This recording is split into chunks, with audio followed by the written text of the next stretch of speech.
अस्सलाम वालेकुम जी, welcome to program report card. मैं हूं अलीना फारूक शेख और जहां हम दीगर मामलात शामिल करेंगे प्रोग्राम में, वहां हम सबसे पहले जिक्र करेंगे कौमी असम्बली के गुज़श्ता हफ्ते के इजलास का, जो कि बड़ा ही गर्मा गर्म था, जहां वज़ीर आज़म इमरान खान की तकारीर और उसमें जो उन्होंने कहा वो मौजूए बहस बना रहा सारा हफ्ता।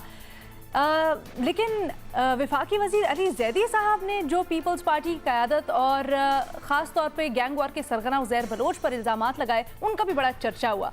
तो बड़ा हीटेड वो सेशन हुआ जिसमें न सिर्फ अली ज़ैदी साहब ने जोशीले अंदाज में खिताब किया और GIT पर सवालात उठाए, पीपल्स पार्टी की क़यादत पर सवाल उठाए और कहा कि GIT रिपोर्ट में बहुत कुछ है जो कि पीपल्स पार्टी से उज़ैर बलोच का ताल्लुक़ साबित करता है। इस पर पीपल्स पार्टी के नवीद कमर भी बड़े सीख पा हो गए और यहाँ तक नौबत आ गई कि नवीद कमर साहब ने, जो अमूमन अपने बड़े ठंडे और कूल हेडेड जाने जाते हैं, ठंडे मिजाज के लिए जाने जाते हैं, उन्होंने अपना कोड उतार दिया और गुस्सा करने शुरू हो गए। हाथापाई पे बात पहुंच गई। खैर बीच बचाव हो गया, लेकिन इसके बाद जो सब कुछ हुआ वो कुछ यूँ है कि तर्जुमान सिंध हुकूमत ने अब कहा है कि जी सिंध हुकूमत उज़ैर बलोच, सानिया बल्दिया टाउन फैक्ट्री और निसार मुराई की GIT रिपोर्ट्स अब पब्लिक करने जा रही है और पीर को ये सारी रिपोर्ट्स पब्लिक होंगी। वजारत दाखिला की वेबसाइट्स पर ये सब रिपोर्ट्स दस्तयाब होंगी। उन्होंने कहा कि अली ज़ैदी को चैलेंज वो करते हैं कि इस GIT रिपोर्ट में पीपल्स पार्टी क़यादत का जिक्र दिखा दें। इसमें पीपल्स पार्टी की क़यादत का कोई जिक्र नहीं है। ये रिपोर्ट्स पीपल्स पार्टी ने नहीं, इदारों ने बनाई हैं, लेकिन अली ज़ैदी ने पॉइंट स्कोरिंग के लिए ये सारा वावेला मचाया, लिहाजा वो कौम और पीपल्स पार्टी की क़यादत दोनों से माफ़ी मांगे।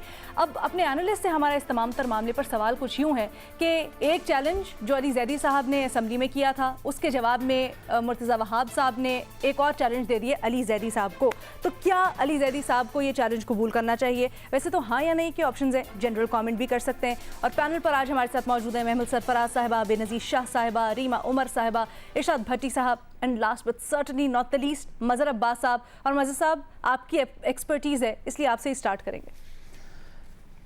देखिए, दोनों ही आधा सच बोल रहे हैं, पूरा सच दोनों नहीं बोल रहे। उज़ैर बलोच के बारे में जो अली ज़ैदी साहब ने कहा है, तो अली ज़ैदी साहब को ये भी मालूम होना चाहिए कि जुल्फ़िकार मिर्ज़ा उनके सरपरस्त रहे हैं और आज उनके अलाइज़ हैं जुल्फ़िकार मिर्ज़ा। तो उज़ैर बलोच की अगर GIT की बात की जाए तो GIT तो वैसे भी कानूनन GIT की कोई हैसियत होती नहीं है, लेकिन जो चीज़ इस वक्त है वो असल में उनका बयान हल्फी है। और बयान हल्फी जो 164 का स्टेटमेंट है, जो मजिस्ट्रेट के आगे 2016 में गालिबन रिकॉर्ड हुआ है, अप्रैल 2016 में, अहम बयान वो है। और उस बयान में उन्होंने वो सारे नाम लिए हैं जिसका अली ज़ैदी जिक्र कर रहे हैं। GIT में नहीं है नाम, बयान हल्फी में। और बयान हल्फी जो सबसे इम्पॉर्टेंट है, बयान हल्फी में पीपल्स पार्टी के कई लोगों के नाम हैं। और उसमें ये थोड़ा सा मैं आपको बैकग्राउंड बताऊँ। बदकिस्मती, कराची की बदकिस्मती ये है कि कराची को जराइम में नहलाया गया है और जराइम को ख़त्म करने के लिए मुजरिमों की सरपरस्ती होती रही है। कभी एक ग्रुप को बना दिया, कभी दूसरे ग्रुप को बना दिया। तो ये कराची की बड़ी दर्दनाक कहानी है जो ज़ाहिर है 1-1.5 मिनट में नहीं बयान हो सकती। लेकिन मुख्तसरन ये बात ये है कि मुर्तज़ा वहाब साहब को ये सोचना चाहिए कि 2008 से लेके 2011 तक उज़ैर बलोच पीपल्स पार्टी की सूबाई हुकूमत के ज़ेरे असर कार्रवाइयाँ करता रहा। और ये खुली बात है कि जुल्फ़िकार मिर्ज़ा बरमला अंदाज में कहते थे कि पीपल्स अमन कमेटी के लोगों को मैंने 1 लाख असला के लाइसेंसेस दिए। खुलेआम लियारी गैंग के लोगों को इजाज़त थी कराची में और प्लानिंग ये थी कि जी मुबैना तौर पे जो है वो MQM के मिलिटेंट्स को ख़त्म किया जाए। बजाय इसके कि आप कानून का रास्ता लेते, पुलिस या लॉ इन्फोर्समेंट एजेंसीज़ के ज़रिए कार्रवाई करते, आपने दूसरा ज़रिया बताया। फिर बेशुमार लोग, अगर आप लिस्ट उठा के देख लें पुलिस की, सही मानों में तो हमारी यहाँ तहकीकात नहीं हुई। अच्छा, सिर्फ यही नहीं है, इससे थोड़ा सा अगर आप पीछे चले जाएं तो नवाज़ शरीफ साहब जब प्राइम मिनिस्टर थे, उन्होंने जनरल शफीकुर रहमान की सरबराही में एक मिशन यहाँ भेजा था। और उस ज़माने में एक वाक़या हुआ था, अगर आपको याद हो, समीउल्लाह मरवत, इरफानुल्लाह मरवत वगैरह के हवाले से बहुत सी कंप्लेंट्स थी CIA में, उसकी रिपोर्ट उठा लें। यानी पुलिस में जो भर्तियां होती रही हैं, पुलिस में जो जराइम होते रहे हैं, पुलिस जिन जराइम की सरपरस्ती करती रही है, वो चाहे आप उज़ैर बलोच का कन्फेशनल स्टेटमेंट उठा लें या जनरल शफीकुर रहमान की बयान उठा लें, तो जब हम ये बात करते हैं सियासत की, तो अली जैदी साहब को चाहिए कि बिल्कुल उसी तरीके से जिस तरह जनरल शफीकुर रहमान की कमीशन बना था, आप बना दें कमीशन, लेकिन फिर उसमें जुल्फ़िकार मिर्ज़ा का भी कन्फेशनल स्टेटमेंट होना चाहिए, फिर उसमें वो सारे लोग। और एक आखिर में सिर्फ बात कर दूं कि पीपल्स पार्टी के अपने MNA नबील गबोल जो 6 मरतबा लियारी से मुंतखब हुए हैं, उन्होंने 2008-9 में आसिफ अली जरदारी साहब को ये वार्न किया था कि आप बहुत बड़ी गलती कर रहे हैं उज़ैर बलोच को सपोर्ट करके, लेकिन उनकी बात नहीं सुनी गई और वो इतना थ्रेटन फील हुए कि वो फिर पीपल्स पार्टी छोड़ के उन्होंने MQM ज्वाइन कर ली। अच्छा महमल, जिस तरह के इंकशाफात हुए हैं, गो कि हतमी रिपोर्ट अभी मंडे को आनी है, लेकिन जो तफसीलात अभी तक हमने हासिल की हैं उसमें लेट अलोन ये पॉइंट कि किस तरह से उन्होंने बताया कि पुलिस में उनकी सरपरस्ती में उन्होंने लोग लगवाए, किस तरह से सब कुछ होता रहा, ये भी तो एक बहुत बड़ी इंडिकेशन है कि कैसे हो सकता है कि किसी पॉलिटिकल इन्फ्लुएंस के बगैर इतनी बड़ी बड़ी चेंजेस हो जाए। देखिए अलीना, पहले तो खैर मैं आपका जो ये रिपोर्ट कार्ड का सवाल है कि क्या चैलेंज जो है उसको एक्सेप्ट करना चाहिए कि नहीं, बात सिंपल सी है कि ये चैलेंज की बात तो नहीं थी। मतलब कि उन्होंने कोई राय तो नहीं दी थी, उन्होंने एक इल्जाम लगाया था, उन्होंने हो सकता है उनके पास जो डॉक्यूमेंट मुर्तज़ा मदद साहब कह रहे हैं प्रोफेशनल स्टेटमेंट की वजह से उन्होंने कहा हो, तो मुर्तज़ा साहब ने उनके जवाब के अंदर जो है JIT की रिपोर्ट पेश कर दी या उनकी जो भी फाइंडिंग्स है वो मैंने तो पढ़ी भी है। नहीं महमल, उन्होंने असेंबली के फ्लोर पे JIT रिपोर्ट दिखाई और उन्होंने कहा कि मैं चैलेंज करता हूं कि आप लोग जो बातें कर रहे हैं इसमें उसके बरअक्स बिल्कुल जो वजीर आजम से मुतल्लिक, उनके बिन लादेन से मुतल्लिक जो बयानात पे, तो फिर उन्होंने कहा था कि मैं आपको कहता हूँ ये आपके देखें अपने JIT रिपोर्ट में क्या है, इसको पब्लिक करें। नहीं, मैं यही कह रही हूँ कि जो वैसे तो उन्होंने JIT रिपोर्ट की एक बात की थी ना, लेकिन अगर जिस तरह मदर साहब ने कहा कि हो सकता है कि वो जो बात करे जिसमें पीपल्स पार्टी का नाम, क्योंकि JIT रिपोर्ट के अंदर तो नहीं है, मैंने भी देखी है, ठीक, तो वो तो हो सकता है कि उनकी कन्फेशनल स्टेटमेंट को ही रेफर कर रहे हो। बेशक उन्होंने JIT रिपोर्ट की बात की है, बट मे बी उसकी या तो JIT की रिपोर्ट के अंदर उनकी कोई तशरीफ आ रहा है अली जैदी साहब की, उनके नाम नहीं है उसके अंदर एज सच पीपल्स पार्टी का। तो बात ये है कि जो भी वजह है, जिस भी वजह से उन्होंने किया, उनको अब ये इल्जाम लगाया तो प्रूव भी करें कि ये इल्जाम मैंने दुरुस्त लगाया था, क्योंकि देखिए ये कोई पॉलिटिकल स्टेटमेंट तो है नहीं, ये कोई बयान ऐसा तो है नहीं कि मैंने ये कागज उठाया और मैंने कहा कि इसमें लिखा है कि अलीना चोर है, तो अलीना मुझे कहें कि इस कागज में तो नहीं लिखा है अलीना, तो आप मुझे असल कागज ला के दे, आपके इस कागज में तो नहीं लिखा कि मैं चोर, तो आपने कैसे इसकी तशरीह इस तरह कर दी कि मैं चोर। तो वो फिर अब मेरे पे होना से ना कि मैं प्रूव करूं कि मैंने किस तरह उससे अखज़ किया कि आप चोर हैं। तो इसी तरह से अगर अली जैदी साहब अगर तो एडिशनल यानी कि डॉक्यूमेंट यानी कि वो कन्फेशनल स्टेटमेंट की बात कर रहे थे तो चले उसके ऊपर भी बात कर ले। बात उन्होंने क्योंकि JIT की रेफरेंस की और JIT के अंदर ऐसी बात नहीं है, तो फिर अब चैलेंज तो उन्हें कबूल करना चाहिए, because now he has to prove it कि क्या उनके पास एविडेंस है या किस बेसिस के ऊपर उन्होंने बात की। तो इसलिए मेरे ख्याल में ये चीज होनी चाहिए। और एक चीज अच्छी मैं कहूंगी अलीना कि अच्छी बात है कि ये JIT रिपोर्ट्स जो है ये पब्लिक हो रही है। इरशाद भट्टी साहब, रिपोर्ट मंजर आम पर आएगी, पब्लिक किया जा रहा है, क्या इतना काफ़ी है या इसके ऊपर मजीद भी कुछ होना चाहिए? पहली बात मैडम शेख कि आपने कहा कि नवीद कमर साहब ने कोट उतार दिया, इतनी हीटेड डिबेट हुई कि नवीद कमर साहब ने कोट उतार दिया, और वो भी नवीद कमर साहब बड़े कूल एंड काम पर्सन है। हाँ, तो पूछना ये था कोट बहुत कीमती था इसलिए उतारा, या लड़ाई में कोट को नुकसान ना पहुंचे इसलिए उतारा, या कोट समेत लड़ते हुए कोई प्रॉब्लम होती है इसलिए उतारा, या कोट रुकावट बन सकता था लड़ाई में इसलिए उतारा, या ये बताया कि अब मैं तैयार हूँ। बहरहाल ये सवाल, ये भी बड़े अहम सवाल है। बहुत अहम भट्टी साहब, आप JIT वाले पे आ जाएं अब बस। अच्छा, अब ये है कि कराची को देखें, महमल थोड़ा सा मुस्करा दें ताकि मैं शुरू कर लूं, प्लीज़ थोड़ा सा मुस्कराएं। आप जवाब शुरू करें, मैं बहुत मुस्कुराऊंगी। अल्ताफ़ हुसैन कहानी देखें, कत्लो गारत, भत्ते, हड़तालें, गैंग वार्स, नो गो एरियाज़, उज़ैर बलोच, निसार मुराई, बाबा लाडला, रहमान डकेत, अरशद पप्पू, सानिया अच्छू, सानिया बल्दिया फैक्ट्री का, और कराची की सड़कों पर कत्लो गारत, और न जाने क्या किस्मत पाई कराची ने, क्या नसीब कराची वालों के। सौलत मिर्ज़ा फांसी पर चढ़ने से पहले बोल बोल के थक गया। जुल्फ़कार मिर्ज़ा जिसने 1 लाख लाइसेंस दिए उसने सर पर कुरान रखा और बोल बोल कर थक गया। मुस्तफ़ा कमाल कब से बोल रहा है, और जो कहानियाँ सुना गए या सुन रहे हैं, जैसा उन पर कुछ नहीं हुआ वैसा इन GIT's रिपोर्ट्स पर भी कुछ नहीं होना। इसलिए ये तसल्ली रखें, ये चंद दिनों का शोर है, गुलगुला है। चंद दिनों के बाद एक नई GIT, एक नई रिपोर्ट, एक नया सानिया, एक नया वाक़या, और हम ये भूल जाएंगे। ये GIT रिपोर्ट देखिए 36 सफ़ात पर मुश्तमिल है। ये GIT रिपोर्ट, मैं उस पर बाद में आता हूँ। जो 164 का है वो जो बयान है, मजहर साहब बिल्कुल जो फरमाया, ठीक फरमाया उन्होंने। 36 सफ़ात पर मुश्तमिल GIT रिपोर्ट है। 198 अफराद को कत्ल करने का एतराफ़। यानी ज़ालिमों, ये कोई जड़ी बूटियां थीं, दरख्त थे, झाड़ियां थीं, क्या था? 198 लोगों को कत्ल करने का एतराफ़। हथियार खरीदते थे, वो भत्ता दुबई भिजवाते थे, माल बरदार ट्रक लूटते थे, अपनी मर्जी के SHOs लगवाते थे, अपने गैंग्स को तहफ़्फ़ुज़ देने के लिए तकर्रियाँ करते थे मुख्तलिफ महकमों में।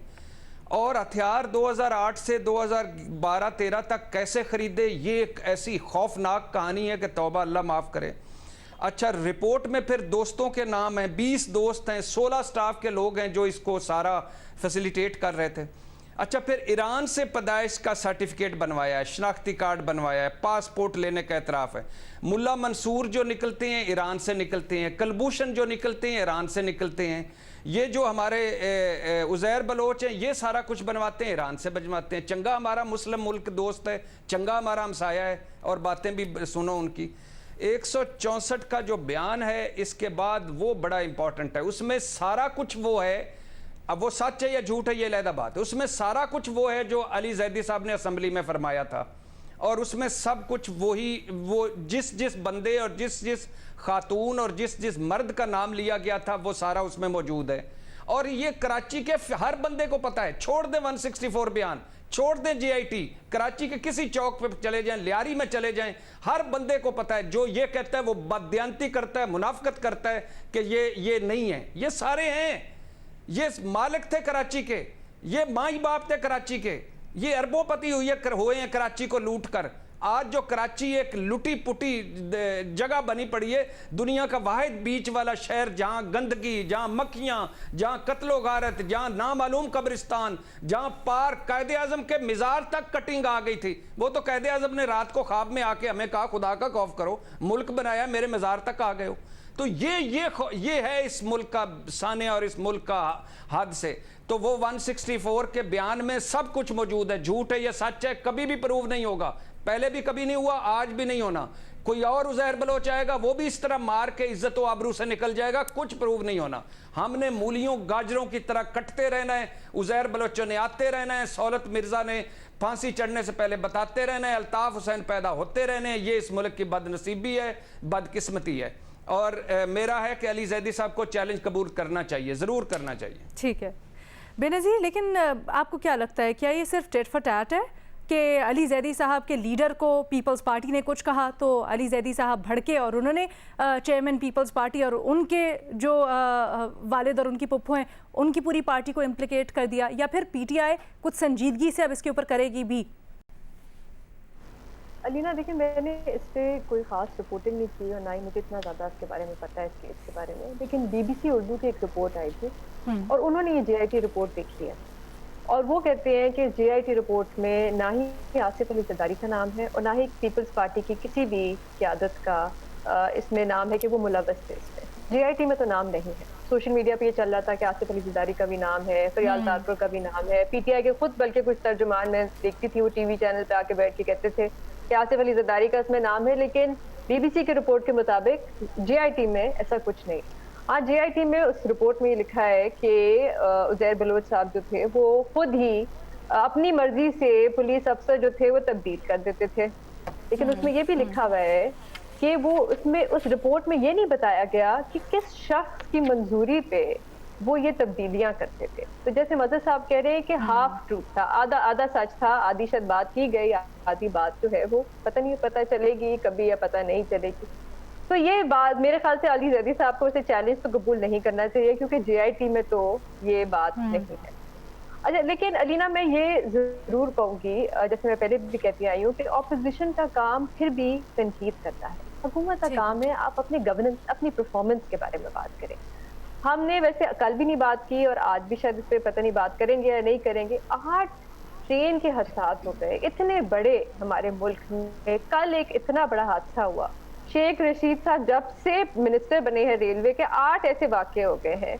वो कब अपना इस्तीफा देंगे? नज़ीर, इस पॉइंट पे भी दो राय पाई जाती है। कुछ लोग कहते हैं कि सिर्फ इस्तीफे की बात हम क्यों कहते हैं, हम लोग उनसे क्यों नहीं कहते कि आप बेहतर करके दिखाएं जो भी सब कुछ हो रहा है, या फिर हम उनको अकाउंटेबल क्यों नहीं ठहराते उस चीज़ के लिए जो हुई है और फिर उसको सही करने का उनको क्यों नहीं कहते। सो ये भी एक पॉइंट है, इसके ऊपर हम साल दिए हैं ठीक करने के लिए। आपने 2 साल में क्या किया? आपको याद है वो तेजगाम का जब हादसा हुआ था, उन्होंने क्या कहा था? उन्होंने कहा था वो तबलीगी जमात के कोई थे, उनका वो कोई गैस का सिलेंडर था वो फट गया। बाद में रिपोर्ट आई और जब वो अदालत में गई रिपोर्ट, तो उस रिपोर्ट में क्या लिखा था? ऐसा कुछ भी नहीं हुआ। उस रिपोर्ट में लिखा था कि रेलवे अथॉरिटी। अच्छा, आज भी शेख रशीद साहब आए और बड़ी पॉलिटिकल बातें हुई, उन्होंने -1 -3 का जिक्र किया, सब कुछ कहा, लेकिन कोई सॉलिड स्टेटमेंट इसके ऊपर, हादसे के ऊपर, सानहे के ऊपर नहीं आई। मैं रीमा का कमेंट लेना चाहूंगी बेनज़ीर। हाँ, बिल्कुल मज़े साहब। रीमा। शुक्रिया अलीना। मैं तो अली जैदी साहब को बेनिफिट ऑफ डाउट नहीं दूंगी, क्योंकि सोशल मीडिया पे बहुत सी फेक रिपोर्ट्स थी इस JIT की जो सर्कुलेट हो रही थी।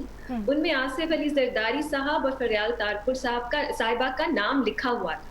तो मेरा तो ख्याल है गिवन दिस पार्टीज हिस्ट्री, उनका जो रिकॉर्ड है उनके लीडरान का, उनके गुजरा का, वो फेक स्टोरीज हो, फेक पिक्चर्स हो, फेक रिपोर्ट्स हो, उन पे रिलाय करते हैं अगर वो ऑपोजिशन पार्टीज के खिलाफ हो, और प्रेजेंट ऐसे करते हैं कि वो ट्रूथ है। तो मेरा कहना चाह रही है कोई व्हाट्सएप मैसेज पे सर्कुलेट करती हुई गलती से फेक रिपोर्ट उनके हाथ में देखी होगी, फेक रिपोर्ट्स उन्होंने उस पर रिलाय किया हो। वो ये कहना कि उन्होंने कन्फेशनल स्टेटमेंट पढ़ी और उसमें जो नाम है उसकी बुनियाद पे अपना बयान था ऑफ अ वफाकी वजीर to stand under oath in the floor of the on the floor of the assembly, और वो शुरू इसी तरह करते हैं कि मैं अल्लाह पाक को हाजिर नाजिर जान के मेरे हाथ में ये है, और फेक रिपोर्ट के ऊपर उन्होंने अपनी रिसर्च भी तो नहीं हुआ। शरियार अफरीदी साहब के बयान आप भूल गई।